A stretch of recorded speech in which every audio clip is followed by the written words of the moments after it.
जळगाव शहर शिल्पी समाज हितवर्धक संस्थेच्या वतीने आधी येथे झालेल्या त्या घटनेमध्ये आमच्या समाज बांधव राधेश्याम शंकरराव शिंपी यांचं जे दुकान होतं ते जळून खाक झालेलं आहे.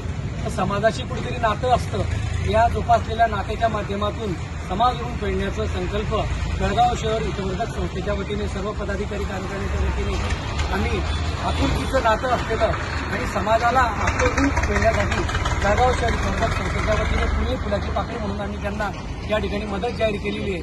संस्थेच्या वतीने 35,000ची मदत जाहीर केलेली आहे. समाज संस्था व समाज बांधवांच्या वतीने यासाठी शासनालाही आमची विनंती राहील की आमच्या या छोट्या समाज बांधवाचा सुद्धा विचार करून त्यांना न्याय मिळवून देण्याचं काम करावं अशी आमची विनंती राहील आणि शासनाने लवकरात लवकर यांना न्याय मिळवून द्यावा व त्यांचं झालेलं नुकसान भरपाई करून द्यावं अशी आम्ही या ठिकाणी विनंती करतो.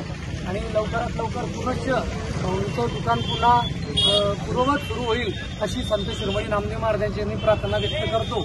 आणि त्यांच्या या दुःखप्रसंगी संपूर्ण समाज आपल्या पाठीशी आहे आणि संपूर्ण शिंपी समाज सदैव आपल्या पाठीशी राहील.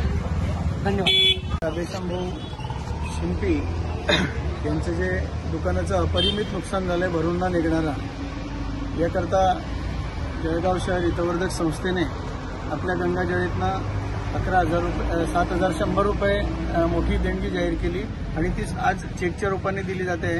आणि त्याचप्रमाणे जळगाव शहर समाज बांधवांकडनं 28,000 रुपये भरीव जमा झालेली देणगी ती देखील एका चेकच्या रूपामध्ये 35,000 रुपये एकूण ही मदत आपण इथे देत आहोत राधेश्याम भाऊंना. त्याचप्रमाणे जळगाव जिल्ह्याचे अध्यक्ष आदरणीय उदय नाना म्हणजे बन्नू नाना शिंपी यांनी पण आपल्या स्वतःकडनं 5,100 रुपये देणगी ही यांना मदत म्हणून जाहीर केलेली आहे आणि ती सोबत देत आहेत बन्नू नाना शिंपी जळगाव जिल्हा अध्यक्ष.